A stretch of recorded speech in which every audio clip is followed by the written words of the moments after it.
Every year there are at least a couple of rookies that surprise the league, and I'm going to try and predict a couple of them. Taylor about the fucking flex. Hey guys, what's going on? I'm back, and today we'll be talking about 5 rookies who will surprise the NBA, or take the NBA by storm. Now, I'm not saying that all of these guys will be future all-stars or franchise players, but I believe they'll be better than people think. Now, you've been watching Malcolm Brogdon highlights, and he definitely took the league by surprise last year. Brogdon was selected in the 2nd round and was the 36th overall pick. With little to no expectations, Brogdon took the league by storm, all the way to winning Rookie of the Year. This shows that it's definitely possible for a rookie to insanely exceed expectations, and without further ado, here are the 5 rookies that will surprise the NBA next season.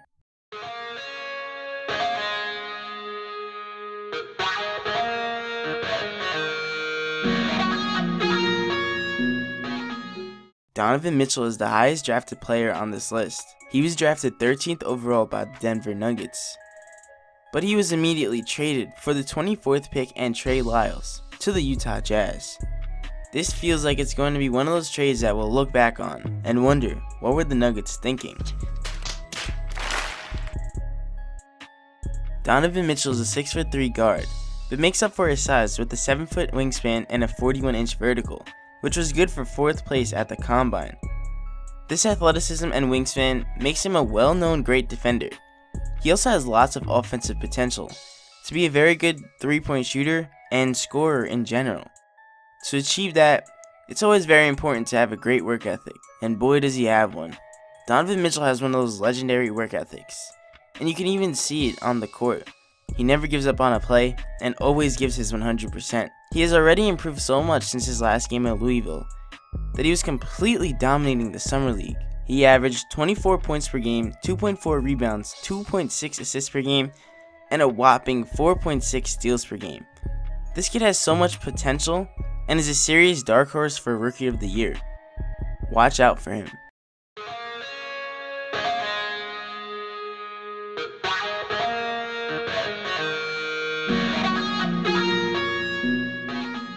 DJ Wilson is a 6'10", 3-and-D freak athlete. He was selected with the 17th pick by the Milwaukee Bucks.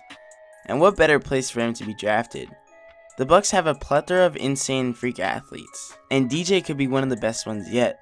He gives the Bucks something they've needed very badly in 3-point shooting, and also adds another huge presence in the paint. Imagine a lineup of Giannis, Middleton, Parker, Wilson, and Maker. That might be the tallest lineup in NBA history, and with Wilson's dynamic ability at the 4, it could be one of the most versatile lineups ever.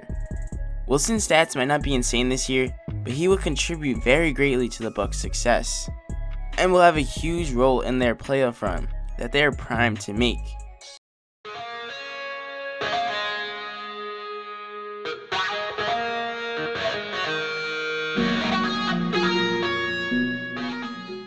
John Collins could turn out to be one of the best players in this draft class. Standing at 6'10" as a power forward, he was selected by the Atlanta Hawks, 19th overall. John Collins dominated college basketball last year, averaging 19.2 points, 9.8 rebounds, and 1.6 blocks per game. He also dominated Summer League with 15 points and 10 rebounds per game. Collins has so much potential. He's going to get so much opportunity on a Hawks team that lost both of their big men in Paul Millsap and Dwight Howard. He also has a pretty good young guard in Dennis Schroeder that he can grow with.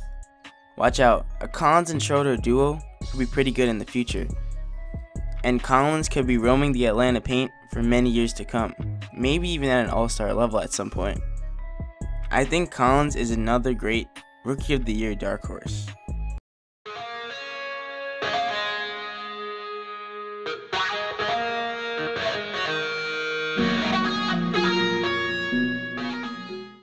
Terrence Ferguson was one of the most sought-after players in the nation coming out of high school. Then he made the decision to not go to college and play professionally in Australia. In Australia, he had an up-and-down year, showing multiple bright spots, but also some down spots in that year. I'm telling you that if he would have went to college, he would have been a lottery pick, and I'm going to stick by that. At 6'7" with a near 40-inch vertical, he's the perfect 3-and-D type player that is so sought after in the NBA today. Ferguson was selected 21st overall by the Thunder, and what a great place for him to go. The Thunder have a knack for finding great talent, and this year Ferguson could help them out a lot. By acquiring Carmelo Anthony and Paul George, the Thunder certainly have a depleted bench, and that gives Ferguson a lot of opportunity to spot up, slash, and most importantly, learn alongside 3 NBA All-Stars.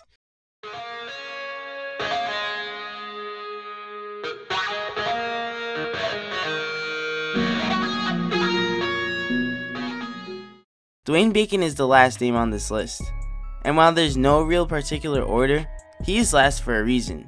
I believe Bacon is a complete hit or miss player. He can either be really good or a complete liability. I compare him to a player like J.R. Smith, not in the way that they play, but the fact that when J.R. is hot, he can erupt for 30, but when he's cold, he looks pretty bad out there and can't really do anything. Bacon was a great scorer in college, averaging about 18 points per game. He sometimes erupted for over 20 points, with a career high of 29, and more often than not, had less than 14 points, with a career low of 0 points. If he could figure out how to be more consistent, he can be a great scorer off the bench for a Hornets team that selected him in the second round, 40th overall.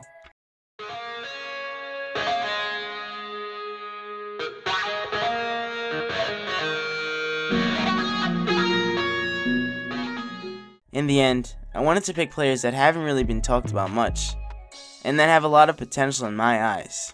The player that's probably going to be the best out of this group is Donovan Mitchell. I can't see him failing, really. Players like him are going to succeed in today's NBA. As long as he keeps working on his offensive game, he could really be a star and lead the Utah Jazz, just like Gordon Hayward did. The player with the most potential could be John Collins. If he works on his outside game and acquires a jump shot, we could be looking at one of those new age big men, a Porzingis, a Karl Anthony Towns, one of those shaped around that mold. But who knows what'll happen. And that's gonna be it for this video. I hope you all enjoyed. I know you guys have been wondering, or you might have been wondering, where have I been for the past couple of weeks? Well, ever since that failed football experiment, I didn't really have much ideas, and I really wasn't all that confident. But a couple of days ago, if you guys know him, Troy Dan, he has about 650,000 subscribers on his reaction channel, which is nuts. He actually reacted to one of my videos. It was the dumbest trade ever, the one with Kyle Korver and the copy machine. Yeah, that one. I don't really even like that video all that much. My voice sounds terrible. I sound like I made it at 4 in the morning, which I really did. But he actually reacted to it, and it gave me a lot of confidence. It gave me a lot of confidence to do this, and it gave me a whole new look on it, to have some fresh ideas and stuff like that. So I am here to stay. I'm not going anywhere. I'm staying with basketball videos. I would love to do football videos, but you know, they're not getting much traction, so scratching that. We're sticking with the basketball videos, high school, college, NBA, just like the old days. Stay tuned for that. If you enjoyed this video, like and subscribe, and as always, I'll catch you guys next time.